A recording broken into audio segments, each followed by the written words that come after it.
Thank you so much, guys. It's such an honor to be here. I flew in from Greece, and I'm absolutely loving Barcelona. So I'm a big fan of Spain anyway. I spent a couple of years here, but this city is just phenomenal. So it's a real pleasure to be here. So I'm Michelle Dale, and I've been a nomad for 12 years. And I want to talk to you today about raising a family as a digital nomad. I'm going to tell you a little story, a little backstory into it. But just so you know, today I'm going to talk to you about creating, cultivating, and connecting as a family and my own experiences as a digital nomad. So, as you can see, I'm a true digital nomad because I'm wearing the same top as in the photo. And as we all know, we only have 10 items of clothing. So that's just to verify that I really am a digital nomad. And I've built a business on the road, and it's been an incredible journey, but one of the biggest journeys for me has been motherhood. So today I'm going to share with you about creating the family. Now, I'm going to assume you all know how babies are created, right? So I know I'm not going to go into that. But you know, that little bit after, we're going to go into cultivating a family. A lot of people talk about how we educate children, but I kind of feel like it's more cultivating family because it's not only the kids that learn on the road, it's also the parents. And then there's connecting the family, and we're going to talk about how this affects families of digital nomads beyond that immediate unit of the parents and the kids. So, let's go into creating a family. I want to tell you a story. There was a young girl, she was 23 years old, she was ambitious, but she hated her life in England. She wanted to quit her job. She was commuting, she was working 9 to 5, burning herself out. She had the gravel driveway and the big 4-bedroom house and the car, and you know, she was making good money, but it just wasn't the life for her. So one day she walked into the estate agent and she booked a one-way ticket to Egypt for 3 months later. She walked into her job, she resigned, and then she sold every possession that she had, got it down into 2 suitcases, got on that plane 3 months later, and she landed in Egypt. This was at the beginning of 2005. When she got to Egypt, she decided that she was pretty much done with relationships because, you know, it was a relationship that kind of ended it all for her as well. So she decided that she was going to come off contraceptive pill. Sorry if this is freaking you guys out, but this is what we're going to talk about today. So she came off the contraceptive pill, and 6 months went by, and she still didn't have a period back. So she decided to go and see a doctor. This doctor referred her to a specialist, and the specialist said, "I'm sorry, but you're unable to have children." So she decided this might not be correct, accurate, so she went to another doctor and she got a second opinion. This doctor said, "I'm sorry, but you're unable to have children." So, I mean, she's a single girl. She's like, okay, well, maybe this is a good thing. You know, it's like, I save money on, ladies' things. So she went to a third doctor and thought, right, third time, definitely my last opinion. And the doctor said the same again. You can't have children. There's nothing going on there. By November 2006, this was nearly 2 years later, she went to one final doctor. She found the best gynecologist in the whole of Cairo who had studied in Oxford and, repaired women all over the world. And this gynecologist said, "I'm sorry, everything is accurate. You cannot have children." So in November of 2006, this young lady decided, you know what, I'm going to dedicate myself to my work. She started a business. She went and found a great job in Cairo. She was going to the job that she found came with an apartment, and this guy said, "You can use my offices, you can build your business." She was totally all in for dedicating herself to career and to building a business and becoming an entrepreneur. In December 2006, just as she was getting ready, she was packing her bags and things like that, a lady came to her and said, "Do you know what?" She said, "There's this guy staying in my flats, and he's super gorgeous. And I think you should come meet him." And this girl said, No, I'm not interested in relationships. It's totally not going to happen. So she said, "No, come on, he's really, really nice. He's this 6'4", hunky Californian dude." And I was like, okay, well, that's sort of enticing. So I'll come and have a coffee with him. So she invited us around, and we were all talking. And this guy turned out to be, okay, he was fairly nice, fairly good looking. And they had the coffee, and then she didn't see him for a couple of weeks. Christmas started approaching, And she was still getting ready to go, making all the arrangements. Her flat had been sorted, her car had been sorted. And then just before Christmas, this guy called her and said, "Hi, do you want to meet up for another coffee?" So she said yes.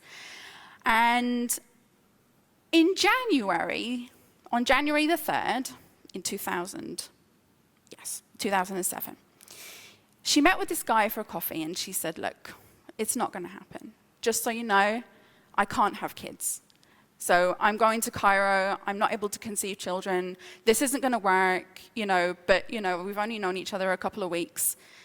But, I'm about to leave in a couple of days, so if you want to spend the night together, we will." The next day, she found out she was pregnant. So what did she do? She sat down with the guy, and they had a discussion, and he said, "Well, I'm not going to go back to America." And she said, "Well, I'm not going to go back to the UK." So they decided to start a journey together as nomadic parents. That was 10 years ago. And this is the miracle baby that never was supposed to happen. His name is Theo. This is my baby, the girl with me, by the way. So Theo was conceived in Egypt, as you know, and because me and my husband, we weren't married at the time, but we are now, we didn't really know what to do at this point. So we went to France and we hired a log cabin, and we decided that we were going to get to know each other. All we had was a pack of cards and each other. And we kind of got to know each other, and we decided what we were going to do. So we decided for sure that we wanted to remain nomadic. We spent the pregnancy in France, and about 4 weeks before the pregnancy, I decided I wanted to have this child in England. I'd never had a kid before. I wasn't really maternal. So I decided I was going back to England to have this child. And I had home birth, and it was amazing. It was the best experience of my life. It was not easy. It was a 48-hour labor. But the home birth was incredible, and I would highly recommend to anybody who's looking into natural birth to find a country as a nomad that's very pro-home birth. England was very pro-home birth. So we had this baby. It was very beautiful. My husband was there. He was delivering this 10.5-pound child out of my body. God knows how I did that. And, and then we decided, this isn't going to be so bad after all. We can do this. We're set. 6 months later, baby number 2 arrived. Again, it was like one of those things. I was like, maybe that was a fluke, baby number 1. Maybe I really, maybe it was just this child that came out of nowhere. But baby number 2 came. And we actually conceived Akasha in England, and then we went to France. Now, when I went to France, I thought to myself, well, it's going to be very similar to England. And that's not the case. We were in France, and in order for us to find a midwife, there was only one midwife who did home births in the whole of Poitou-Charentes region where we were living in France. She was Polish. She agreed to see us, and she agreed to deliver the baby at home. I was really super excited. I absolutely did not want to go into hospital. But in France, the rules are very different to England. They have very strict conditions on how a baby is supposed to be born, and they also have very strict rules and laws about who can deliver at home and who can deliver in the hospital. So it went over the due date, and again, these very strict rules came into play, and it looked like I was have to go in and be induced in hospital. I really didn't want to do that. So the morning that I was supposed to be induced, I was so excited because I was having contractions. And I thought, right, this is going to be great. I can have this baby at home. My Polish midwife, I called her. I said, it's happening. I don't have to go into hospital. She said, well, I still have to call the hospital. So she called the hospital, and the hospital said, I'm sorry, you still have to bring her in, regardless of whether she's having contractions or not. So I was really upset about this. But me, my husband, and my young son went into the hospital. When we arrived, immediately, my son and my husband were checked out because you're not allowed to have children in the hospital. So I was on my own. And then I was like, shit, this isn't what I wanted. So you kind of make do. So I was in the hospital. I thought this was probably going to be the worst, experience ever in the hospital. I had 3 midwives delivering my baby. They were all coming in and out, changing shifts and things like that. None of them spoke a word of English. It was pretty concerning for me. I spoke a little bit of French. But I realized from my first birth, and for anybody here who's thinking about having kids, there's only 2 phrases or 2 things that you need to learn. The first is how many centimeters, and the second is you need to know number 10. Okay? So if you're ever having a baby, no matter where you are in the world, if it's a bush, if it's anywhere, all you need is someone to tell you how many centimeters you're dilated, and you need to make sure it's the number 10 before you push.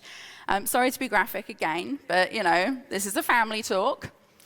So I managed to get through. I was asking, how many centimeters? And this midwife's going, oh, it's okay, push, it's okay, no problem. And I'm going, how many? She's going 5. And I'm like, no way, I'm not pushing this 9.5 baby out of a 5 centimeter, circumference. So basically what happened is I managed to get to 10, and the baby was successfully delivered. She was 9.5 pounds, another big baby. And it was very interesting, actually, because with big babies, if you're delivering in France, if you have a 9.5-pound baby, they say to you immediately that you have to go and have an X-ray of the baby, because what they like to do in France with 9.5-pound babies, apparently, and this was back in 2009, they like to break the hips of the baby and the legs of the baby and then cast them, because if a baby's too big, it might have problems later in life with their hips. So I checked myself out of that hospital. I had to sign a legal paper to say that they weren't liable or anything like that. They do take x-rays, and then they do send it off to a specialist, and the specialist makes the final decision, but that wasn't happening for me. So I had a Kasia. She's now has no problems with her hips, by the way. She's fine. And then we basically hung out in France for a couple of years. Then we went down to Spain for a couple of years. And then we did this all in a car, we packed up the kids, packed up the car. Went over to Italy, very nice. And then, baby number 3. This is Layla, and she's 3 now. And I spent most of my pregnancy with Layla back in Egypt. It was lovely. We were kind of like regrouping because our other 2 kids were a little bit older then. And we were like, where are we going to have this baby? And I was like, well, England was nice, but I really don't want to go back to England, and definitely not having it in France. So we decided to have this baby in Greece. Lovely Mediterranean island, relaxing, sunshine. So we spent most of the pregnancy in Egypt, and we got back to Greece, and I found a really lovely doctor. And I told this doctor about my experiences of giving birth at home, and he was just looking at me like all wide-eyed and intrigued. And he's like, nobody can have a home birth here. So I was like, oh, damn. So we kept with it, and he said, don't worry, there's a private clinic I can take you to. It's all going to be fine. You're going to do well. I'll deliver your baby for you. He was very, very gentle, very kind man. And I was feeling okay about the situation. I delivered a couple of babies. I kind of knew how to ask, about 10 centimeters in Greek, so I thought I'd be fine. And so I went into labor, and I arrived at this hospital, this private clinic. It was very nice. I got whisked into this room. And I thought, okay, well, this isn't the home birth that I was, wishing for or hoping for, but at least my husband can be here. We found someone to take our other 2 kids, knowing that, hospitals weren't a place for babies at that time. So my husband was there, and we were in this room, and it was a normal hospital room. And first shock, they shoved an enema up my ass. That was completely unexpected. And then I realized at the time I should have probably asked what goes on here. But I'm just going to assume that everything's going to be fine. So then I went through, and we were going through, and it's going like, it's getting closer, and he's like, right, you're ready to deliver. So I was like, I'm ready, okay. And he's like, no, we have to take you to the birthing room. So there's me thinking, oh my God, this birthing room, I bet it's going to be like candles and maybe a, like a nice hot bath and, some scented, music or, like incense sticks and things like that. Holy crap. We went down to the very, very, very depths of the hospital, to the dungeon, and it was inside this concrete room that I was brought in on this wheelchair because they didn't allow me to stand. And they pulled me in, and I looked in this room, and I stood up out the chair, and I said, I'm not staying here, I'm leaving, I'm going. And they're going, no, Miss Michelle, you can't, you must stay here. They literally hoisted me into this chair. They straddled my legs up, strapped me in with leather, and I was going, no, this is not how I want to have my baby. And I actually didn't realize, this was so Victorian, I actually didn't believe that this was even still possible in the world. I mean, it never occurred to me. This doctor came in and I'm like, what the hell are you doing? You know, this is not what we talked about. And he's like, well, this is how every baby is delivered in Greece. There was all cesarean things, there was scalpels, and you know, I was freaking out. And I was like, where's my husband? He's got to come in here. And they say, oh, you know, husbands aren't allowed. I'm saying, he's coming in. So he came in. He was just as shocked as I was. So there I am, straddled, they're getting all, you know, like thinged up, masks and everything like that. It was completely contrasting to my first experience of having a baby. They shoved a catheter up me, they were messing around, doing crazy things. And anyway, you know, like having a baby on your back is really, really difficult. So ladies, make sure you do it standing up, it's much easier. I didn't have a choice. So baby number 3 arrived, and they whisked her off. They were shoving tubes up her nose. They were doing all these kind of crazy things to her, and I was like, I didn't sign up for this. This is not. It was one of the most horrific, horrible experiences of my life. And I've been through some quite strange experiences. Anyway, she's 3 years old now, but all I can say is those 3 different birthing experiences, even though they were all technically in Europe, were all very, very, very different. So if you're thinking of having a child on the road, I would say take this advice. The first is investigate your birthing options in the country that you're intending to go to. Ask them what's available, what's possible, what's legal, because it's illegal to have a baby at home in Greece, where I was. Then absolutely get super clear on the specifics of everything that it goes through, whether your partner can be there, how you can stand, everything. Just get really clear on the specifics. And then finally, learn the phrase, how many centimeters, in whatever language that you're in, and learn the number 10, because that will get you through if nothing else does. So there we go. That's how they came into the world. It was kind of exciting, but it was also very interesting. So now we're going to look at cultivating this family. So we've got these 3 babies now, all born in different countries, all kind of being raised in different countries. And then we were like, you know, you come to a point where like, how do you educate these kids? You know, it's like we can't put them in normal school. We didn't really know what our options were. So we started homeschooling. So when we were living in France, Spain, and Italy, we started homeschooling. We were putting them in some playgroups, private playgroups that you could pay for. They nearly almost every time got sick, which was a little bit annoying. But basically, we were trying to juggle running the business, which I'd started just before I got pregnant, having the kids at home. It was pretty difficult. There was a lot of, it was challenging, shall we say. There was a lot of late nights. We didn't have any family around or friends around to help us. So we were getting up early. We were going to bed late. We were just sort of trying to make it work and mix it around. You know, I don't want to kind of rose-colored glasses this for you. But it was quite difficult. But we realized very quickly that as parents, we were inadequate to homeschool our children because we just simply didn't have the time. And we have 3 of them now. So we decided at that time, when we got to Greece, and our children were still maybe 5, there was about 5, we were going to put them into school. So we put them with a family for 6 months, and that helped them with learning their Greek. And by the end of the 6 months of going in there for a couple of hours a day, and this family didn't speak a word of English, so they were like, you know, like thrown into it. At the end of 6 months, they were speaking the language more than adequately to go to school. So we put them in Greek school, and we decided that we were going to travel in the winter. So a lot of people think that when you put your kids in school that, you know, it's one or the other, you know. And I called this the best of both worlds because we kind of just took our chances, you know.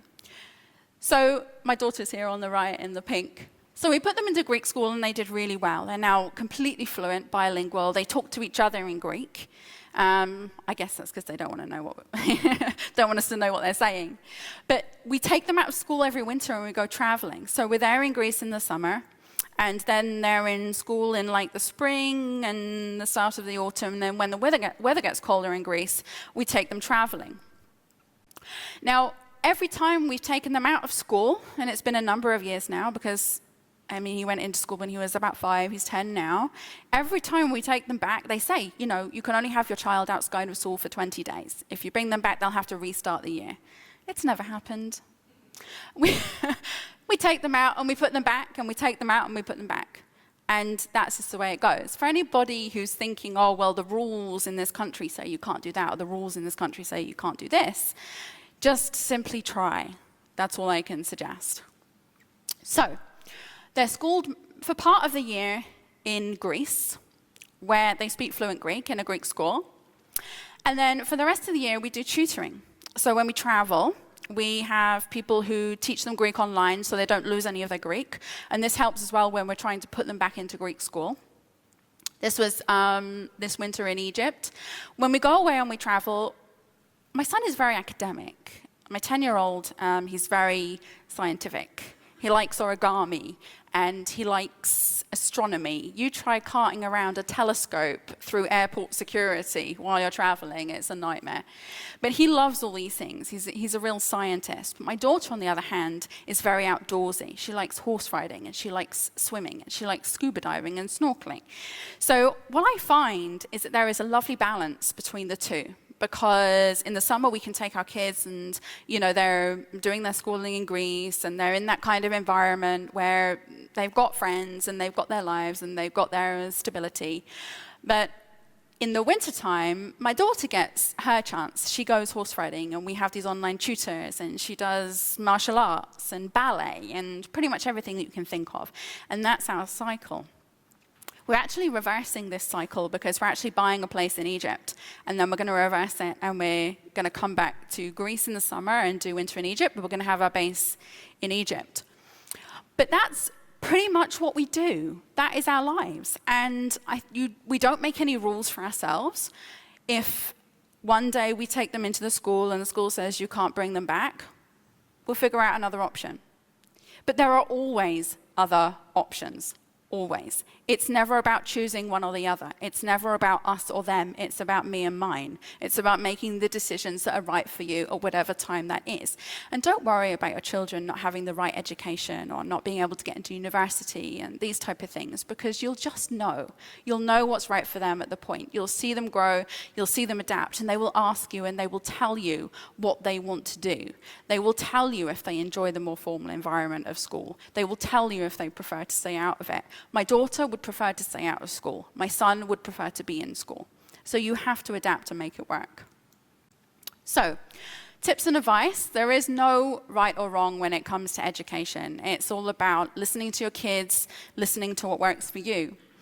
I would also as well say test the waters. As a digital nomad, don't say, I've got to be true to being a digital nomad and I can't use the traditional school system. Even if you don't believe in it, it does have some merit. Okay? And if you're the other way and you prefer to use a traditional school system, for me, I hated school. I felt like it was an institution. So I really understand my daughter's perspective on not wanting to be in school. My husband, he went to school and he did a lot of schooling. He doesn't particularly like school either. But that doesn't mean to say that we don't support and encourage our son, who is very much into the school environment. So test the waters. Try out different schools, try how schooling fits in with your kids, and don't try to box them into one or the other. They can do both. And use tutors. And tutors can be anybody. We found people who are just really into music, like musicians. And my daughter was like, I'd really like to learn the guitar. So we say to this guy, could you give our daughter a couple of lessons in guitar? Horse riding, pretty much anything. If anybody has a passion, they can teach it to other people. So you go to those people and you offer them some money and say, would you like to teach my daughter?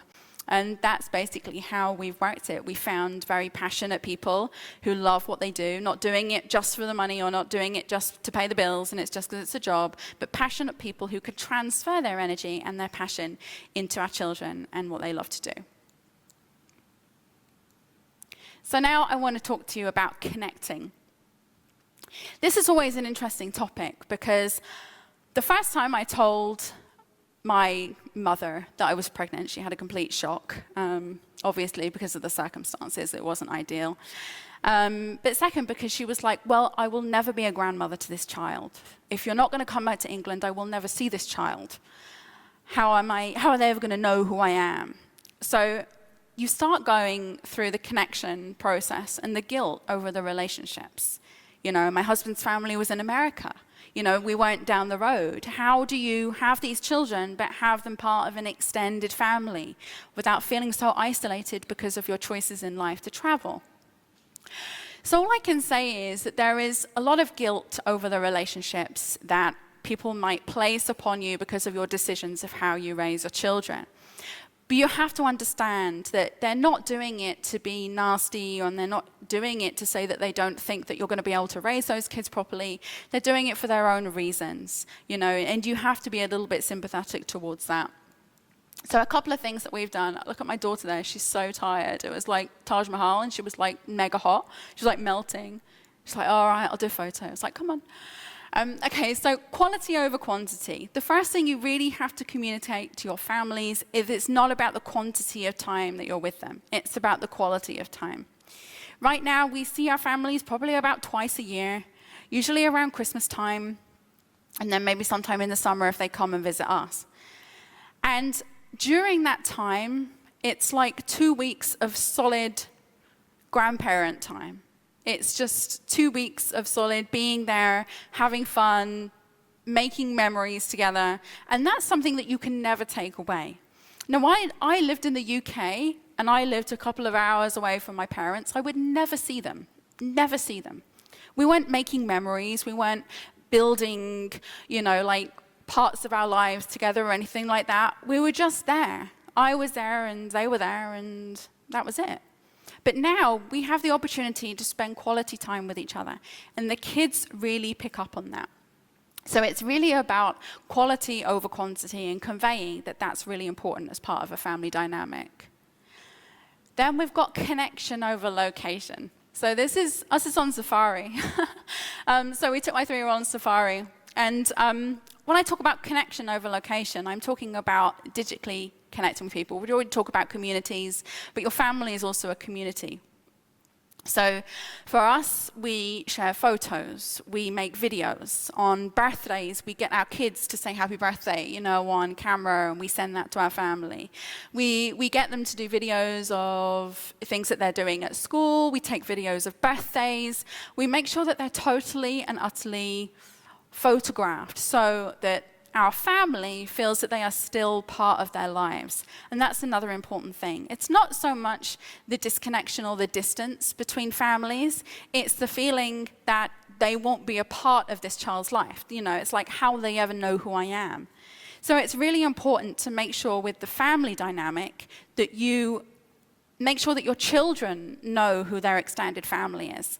So you do that simply by educating them on it, you know, explaining about where they live, explaining about what they're doing, you know, doing phone calls and Skype calls, FaceTime, however what way you can connect, it will ease that pressure and that guilt feeling of like you're ripping your family apart type thing.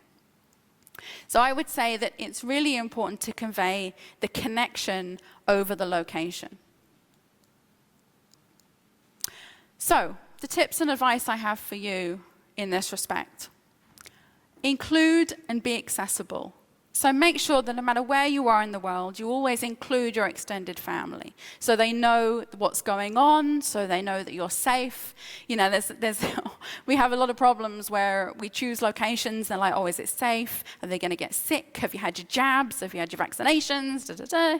So, you know, it's always important to know that we're safe and we're happy and the kids are having a great time. Because at the end of the day, the most important thing that extended families wish for is that the children are happy. So make sure that you always convey that they're happy. Be understanding and sympathetic towards their situation, and stay in touch and be connected with them as much as possible, and know that it's quality over quantity. And then finally, it's always the right fit if it means that your family unit are happy. And this is something that it took us a long time to settle into, but we just figured if we're happy and the kids are happy, then truly that's all that matters. Thank you very much for listening. So much. Thank you, Michelle. That was wonderful. So we're going to start Q&A. So start thinking of your questions. As always, I see. I got one first. Okay, I got one first. I got the mic, so you know. So that was wonderful. And one of my questions is, I have quite a few friends who are definitely in that phase of like, we think we might want to have a baby. But they're very nervous about talking to their parents and extended family back home about that decision and about the decision that they want to keep nomading once that happens. Do you have any suggestions for how they should start that conversation? I think the most important thing is to go back onto how happy that, first of all, it's a happy occasion that there is a baby coming, you know, even though it was a little bit shocking. So. But it's a very happy occasion, and I think as long as you convey all the wonderful things that that child is going to be able to experience, you know, instead of asking for the latest Nike trainers or the latest PSP game, my kids are asking, where are we going to go next? What are we going to do next? You know, and I think those are the most important values that you can instill in a child. It's experience, it's not material stuff. So I think it's really important to convey about the experiences that the child is going to have. And the most important thing that I know that nomadic families worry about is the safety aspect. So you're safe, you're happy, it's going to be fine. Excellent. All right. Question, Jessa? Yeah. So first off, thank you, because it was so good to hear it from somebody who's doing it. A year and a half ago, I was dating a woman who wanted to start a family, and she loved the idea of travel, but she was like, as soon as this kid comes out, I'm staying here in Australia, and this child will go to the same school and I mean, a lot of it was her own stories, but she had friends who were in, say, military families that moved all the time through their childhood, and all they did was complain about how they didn't have consistency and they never got to know the same kids and they always had to change communities, and like for them it was almost unhappy and traumatic. So one, it's lovely to see your kids are excited about the fact that they're always moving and seeing new places, and so like, and that was a huge, you know, contention point that somewhat led to the end of the relationship. But so what advice do you have or insights do you have to help people overcome that? Like, but you're going to destroy the kids if they don't have that routine in the same place with the same people the whole time they're growing up. Well, the first thing I would say is to talk to people who actually have had kids, who have been traveling and things like that. Because a lot of times the people who say, oh, the kids need stability, the kids need this, that, and the other, they're often people who haven't actually done the nomadic thing. So they don't really have a lot of personal experience in it, which is the first thing. And the second thing is to see whether it's actually the kids saying that. You know, are the kids unhappy? Are the kids the ones that are saying that they don't want to move and things like that? For us, it's not been our experience. Our kids were born on the road. Maybe it's if a child has been stable in a specific place for a long time and they've built up friends and things like that, they might be a little bit more iffy about leaving and traveling. But even so, when we go somewhere, we stay for a couple of years or, you know, like 2 years, a year, 3 years. We're very flexible like that, you know. So when we decide it's time to go or we want to do half and half, it's fine. But I think the most important thing to understand is that most of the time, the stability for the children comes from the parents just being happy. That is the only stability that a child needs. They need a roof over their head, they need food, and they need happy, loving parents. There is no other items on that list that they need. Yeah. All right, Libria, then Leith, then Michelle. So, FYI, moving around is routine also. Just saying. People that say that kids need stability and routine, like, that is our routine. That's the answer right there. Like, people don't get that, right? And kids are way more resilient than adults are. So, kudos to you. You're awesome. I have a group called Wandering Moms where cool. we encourage moms to do this also, right? And I just took my daughter around the world for a year. She became a teenager on the road, and that was interesting in and of itself. But I appreciate you pointing out the fact that, you know, you have to be flexible and listen to what your children want and what your children need. We did online schooling. The state of Florida has a free virtual school. And what I learned is that I am not a homeschool mom, and she is not a homeschool child. Not for us. But I absolutely love the point of, you don't have to have it all figured out. And for some reason, people who don't have children, you're afraid to do it because you think that once I do, I've got to figure my life out. My daughter's 14 years old, guys. I'm still figuring this shit out. Yeah. And somehow she's still alive, and so am I. So, I think it's a great, great point. We're now back home in the States because she wants to play soccer for college, so we've got to be in one place, blah, blah, blah. But I really don't have a question. I just wanted to commend you for for being amazing and for pointing out to people who are not in this situation that there is an other side of the coin. And that comment you just made, I say this all the time, happy people make great parents, period, right? And that's all your kids really, really need. Yeah, for sure, for sure. Thank you, Labria. That How was are great. you today? Yeah. Leaf, then Michelle, then Jade, and that's probably all we got time for. Thank you. Great talk, and I really appreciate that. I mean, in fact, this is nothing new what you're saying, because there are a lot of parents before this Nomad thing were traveling around because they live on a ship and because they're the father is captain or something like this. So, but share with us, if we would ask your children, what would be their response on the question, how is it going with exams? Is that easier, or do they experience any problems on that? And so that we get an understanding of, what they have to overcome with that. Okay. And on the other side, friends, which means friends of, your children's friends. Friendship might be also a difficult task. Yes. If we ask your children, what do they respond on that? Yes. It's a really good question. Thank God I have a good answer for it. My son is a straight A student. He's only had report cards for the last 2.5 years, but they're all A's all the time. And we take him out of school for probably about 3 to 4 months of the year. My daughter hasn't had a report card yet, but whenever we've been in and spoke to the teacher, they're always very happy with her. My daughter is a social butterfly. She gets on with anybody, everybody. She can walk into a room full of children she's never met before in multiple different languages. She will be able to communicate with all these different children. She's amazing to watch.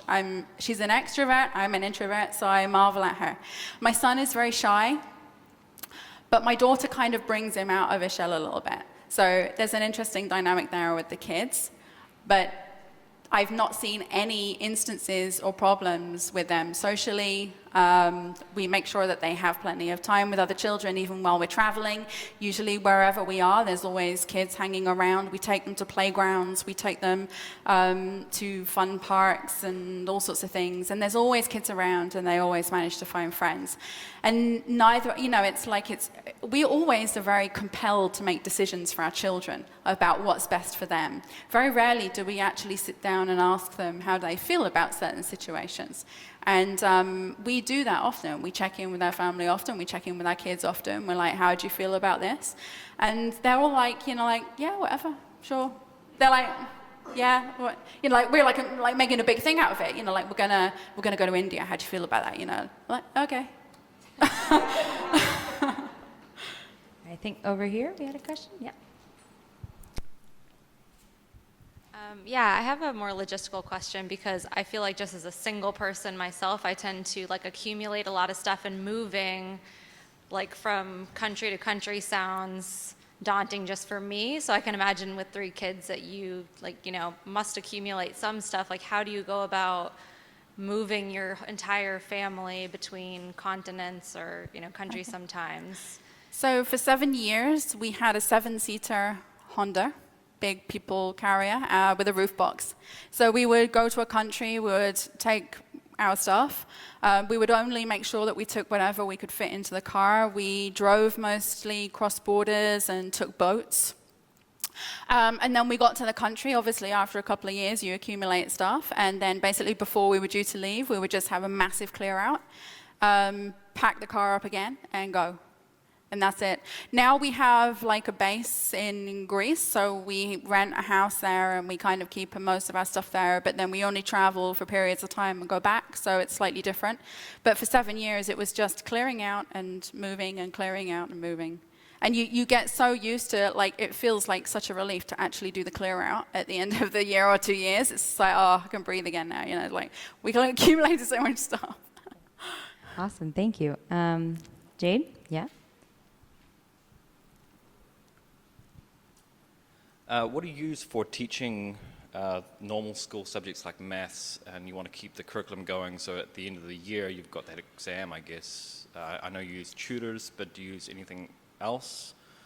We have books that we buy from England. Well, because our children are bilingual, a lot of what they do is in Greek. So we have a Greek tutor who does the reading and the writing with them and the maths.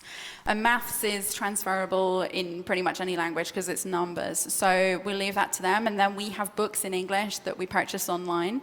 They're just like stage books where, like age 5 to 6 type thing. And we sit down usually on a Sunday and we do tutoring with them on a Sunday just with those little books. And so far it's good. And again, it's like, you can't force a child to do anything. My daughter's like, oh, do I have to do this? And we're like, well, kind of, yeah.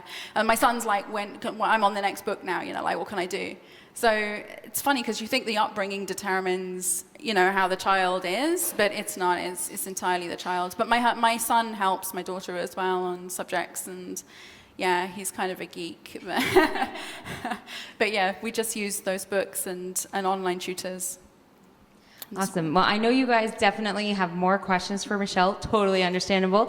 We do have to move on, but I'm sure you can find her over the rest of the weekend to ask your burning questions about having children on the road. So please give it up for Michelle Dale.